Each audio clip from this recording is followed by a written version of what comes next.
umiinom ka pa rin, ikaw ay buntis Hindi na po. O ano ang sinasabi nitong iyong mother-in-law na madalas ka pa rin daw makipag-inuman? Napakasinungaling mo naman. Grabe ka. Okay, teka. Saan nanggagaling ang sinasabi ni Ate Jenna kung totoong... kung hindi niya Siguro nakikita? po sa mga kaibigan niya din chismosa katulad niya. Ay, saan ka ba nakatira? Saan ka nakatira ka ba sa kanila? Opo. Pang ilang anak mo na ito? Una pa lang po. Una pa lang. Pero kasi, alam mo ba na masama, May, pagka uminom ka?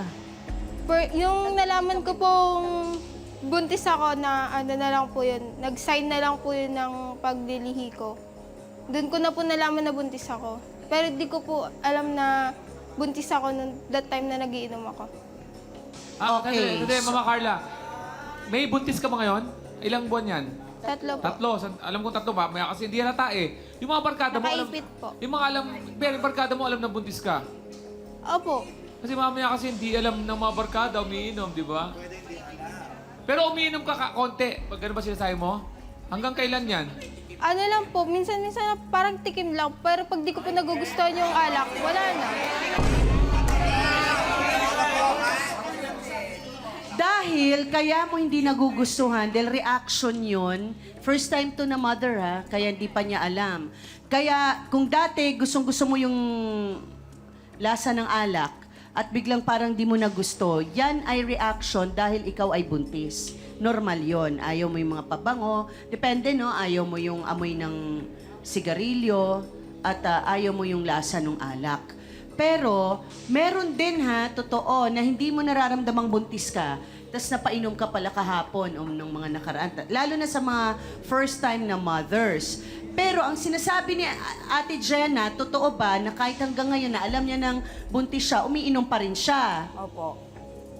Alam mo, May, ang para sa akin, Naku. dahil ako isang magulang na, kaya kita pinapayuan na tigilan mo yung pag-iinom mo dahil nakakasama sa bata yan.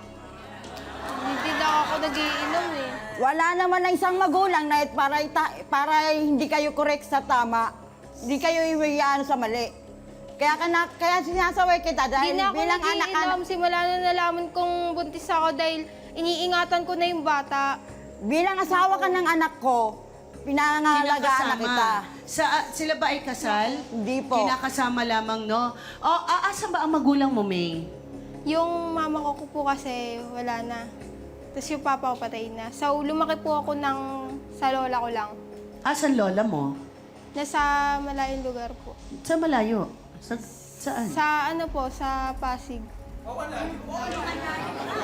Umalis ka ba sa lola mo? Bakit? Iniwan mo, hindi ka nagpaalam sa lola mo?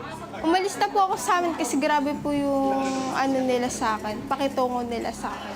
Ano masasabi mo, Ate Jenna, nung dumating siya sa buhay ninyo, ano ang ikunikwento ni May? Ma'am, wala po siya ikinikwento sa amin kasi hindi ko nga po alam kung saan po nakuha ng anak ko yan. Dahil sa kalsada lang po nakuha ng anak ko yan. Matinuwa ko, nakuha ko ng anak mo. Kahit tanungin mo pa anak mo eh. Harapin mo